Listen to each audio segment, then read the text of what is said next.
બાળક પડી જાય છે. ચાલતા ચાલતા ઘૂંટણમાં ઈજા થઈ ગઈ. નાનું બાળક હોય છે અને રડી રહ્યું છે ચીસો પાડીને. માં આવીને કંઈ નથી કરતી. તેને 2 દાણા ખાંડ ચટાડી દે છે. જોયું છે.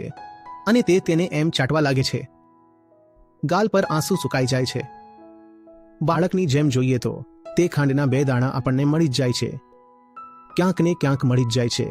આપણે જિંદગીને મોકો જ નથી આપતા કે તે આપણને એવી તોડી નાખે કે આપણે લાચાર થઈને ધ્રુસકે ને ધ્રુસકે રડવું પડે.